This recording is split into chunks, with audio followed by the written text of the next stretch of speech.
We're getting a divorce. I don't need a wife who abandons her husband. That's what Eldon spat at me after I gave birth at my parents' home. He shoved pre-filled divorce papers in my face. Up until then, Eldon hadn't shown any concern for me during my pregnancy. In fact, he quit his job for selfish reasons and is now unemployed. I finally lost all love for him. I don't need a husband like this, and it's bad for our child too. I coldly replied, "Fine, I'll give you the divorce you want." I firmly decided to leave. My name is Gloriana Ambrosio, a 30-year-old average woman working as an office employee. I have a husband, Eldon, the same age as me. We got married when we were 26. We became close quickly because we worked in the same department. Eldon was a very kind person and took his job seriously. He confessed his feelings to me, and since he was someone I felt comfortable with, we got married after a year of dating. His father, Caden, is a responsible person who runs his own business. Eldon always said, "My dad is strict and scary, but Caden has been kind to me." We never had big fights and our marital relationship was good. But then, a major incident happened 8 months ago. I was called into the boss's office at work, wondering what it was about. The boss told me something unexpected. Actually, I've heard Eldon's work attitude is poor. Specifically, he doesn't meet deadlines and doesn't apologize for being late to client meetings. His boss is at a loss about what to do. Could you talk to him? Shortly after Eldon and I got married, we were separated into separate departments. I was shocked to discover that Eldon and I had been assigned to separate departments since our marriage. I had always believed Eldon was working diligently there. There had been no signs of any change at home, but I started to worry that he might be under stress. That evening, I asked Eldon about it. He promised me, "No, I'm not getting along well with my boss. I'll talk to him and resolve it. I'll change my attitude." But a week later, he came home and said, "I quit my job. I can't work under that boss anymore." I checked with his boss, and it was true. Eldon's work attitude had worsened since joining this department. He didn't reflect on his actions and only made excuses. That led to an argument, and he quit. For the record, Eldon's boss was well-liked and respected in the company. It was natural to think the problem was with Eldon. Still, he seemed to regret quitting. "I'm sorry for the trouble. I'll find another job soon," he said. I thought things would be okay, but that was wishful thinking. A month passed, and Eldon only complained.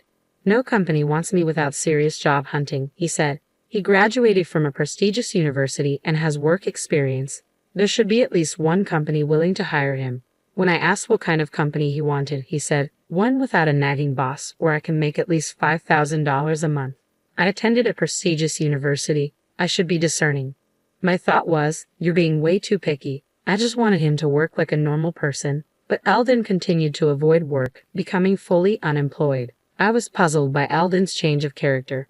But one day, I came home from work to hear Eldon talking on the phone. "Since Gloriana is working, I don't have to. I'll just sweet-talk her into supporting me."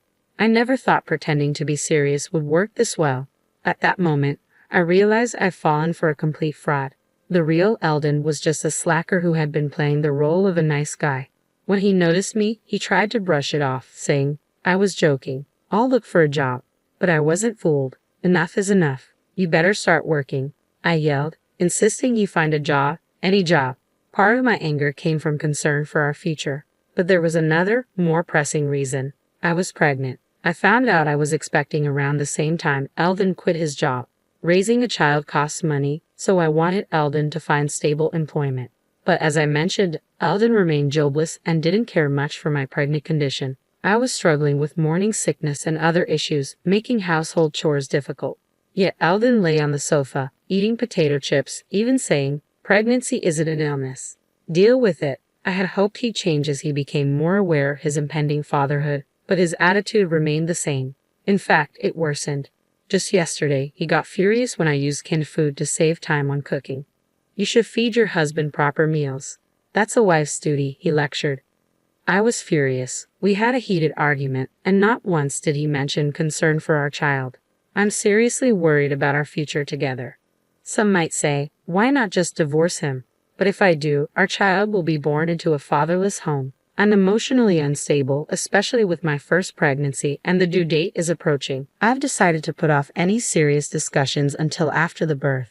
Given Eldon's unreliability, I chose to give birth at my parents' home. They agreed it was the best option.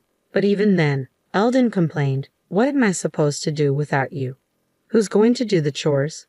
I was so fed up with Eldon that I angrily told him, "You're an adult, figure it out yourself," and went to my parents' home. I later gave birth to a healthy baby when I felt better.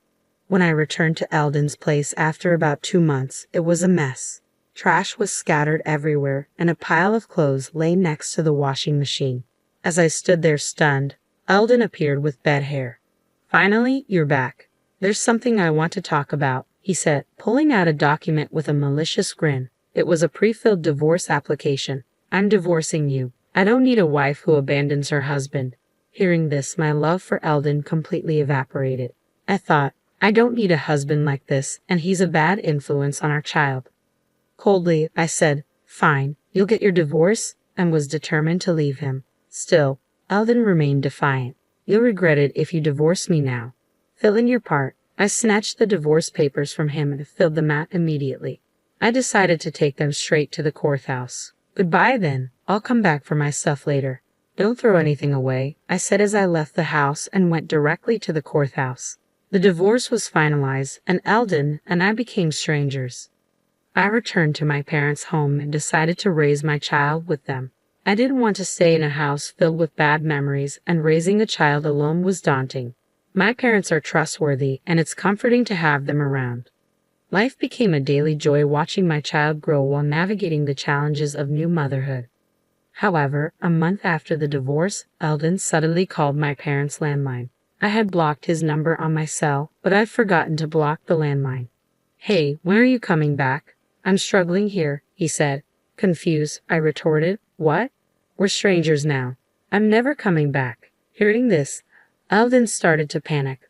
"Wait, you actually filed the divorce papers?" he asked. "Yes, you wanted a divorce, didn't you?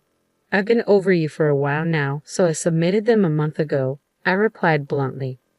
Upon hearing my response, Eldon became furious. "Why did you file them? I was just trying to scare you into coming back and taking care of me," he admitted. I was utterly disgusted by his twisted logic. "Whether you were serious or not, I have no intention of reconciling with you. You've been useless ever since I got pregnant. Who would want to be a family with a man like that?" I stated firmly. Realizing his mistake, Eldon finally said, "I get it. I'm sorry. I've reflected on my actions. Please come back. I'm really struggling financially," he pleaded. He was pretending to be remorseful now. "We settled our property when we divorced, and like I said before, you're an adult. Figure it out."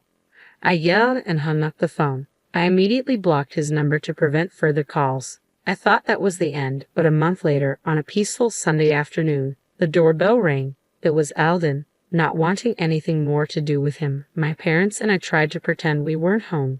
But Eldon persistently banged on the front door. "Hey, I know you're in there. Come out." Reluctantly, I went to answer the door. There stood Eldon, skinny and unshaven. I hadn't seen him in 2 months, and I was shocked to see he looked like a drifter.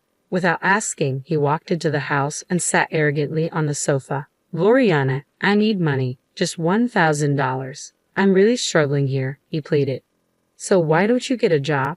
You have a degree from a prestigious university, and you're not too old to work," I retorted, annoyed. Eldon began to explain. "Actually, I've decided to make money through investment. Working a regular job is for fools. I found a trustworthy advisor online, so I'm good. I'm still in the red because I had just started, but I was told it would turn profitable. However, I'm running out of the money I got from our property division, so I need your help." I was sure it was a scam. My mom, looking disgusted, returned to taking care of the baby. My dad also looked like he thought it was a scam, but Eldon, oblivious, kept insisting on money. "I'll pay you back when my investments pay off, and you can live the high life," he said. I reached my breaking point with his incessant and nonsensical demands. "If you don't stop, I'm calling the police," I warned, genuinely angry. With my dad, we kicked Eldon out. The mention of the police kept him away for a while, but we never knew when he might show up again. We considered moving, but with a baby, it seemed ridiculous to incur moving costs just because of him. So my parents and I devised a plan for the next time Eldon showed up. Another month passed, and unfortunately, Eldon returned. Seeing him, my mom immediately made a phone call as planned, and my dad and I let Eldon in and humored him for a while. His goal was still money. "I'm in trouble. I can't reach my investment advisor anymore. I poured in over $10,000 and it was a scam. I have nothing left. You're the only one I can rely on. It was incomprehensible why he thought he could rely on me after all he had done. But we couldn't just send him away. He might come back. So my dad and I listened to Eldon's complaints to buy time. We were waiting for reinforcements. When Eldon paused, I smiled reassuringly. Don't worry, I'll help you find a new job and a place to live. Eldon's face lit up. Really? Yes, really. Just then, the doorbell rang. I checked and let the visitor in. It was the person my mom had called. Seeing the man's face, Eldon froze. Dad? My mom had called Eldon's father, Caden. Actually, my parents and I had been consulting with Caden about our Eldon problem. After hearing the whole story, Caden said, I apologize for the trouble my foolish son has caused you. If he bothers you again, please contact me. I'll come to pick him up immediately. So we decided to call Caden the next time Eldon showed up. Eldon was intimidated by his father, so we hoped this would have some effect. And it did. Eldon was furious. Why did you consult my dad? This is a family issue. I'm not a child. I don't need to rely on my parents, but his face was pale. Caden, on the other hand, seemed to explode with anger at Eldon's words. What kind of attitude is that? After causing so much trouble, you've done something so terrible that even your parents have to intervene. What are you doing at 30? Eldon was silenced and was taken away by Caden. After that, Eldon started working as a general helper at Caden's company. He's being strictly trained in manners and how to be a decent human being. Moreover, his direct boss is quite strict, and if Eldon slacks off even a bit, he gets scolded. Life must be hellish for Eldon, and his salary is lower than when he was a regular employee. With debts to pay, he's not left with much. It's a far cry from his dream of making $5,000 a month without a nagging boss. And it must be tough. But he brought this upon himself, so I want him to suffer. As for me, I'm busy raising my child. My child is growing up healthy and strong. Life is tough, but my parents are supportive, and there are many experienced parents at my workplace, which is a big help. Recently, I went to the aquarium with my child and parents.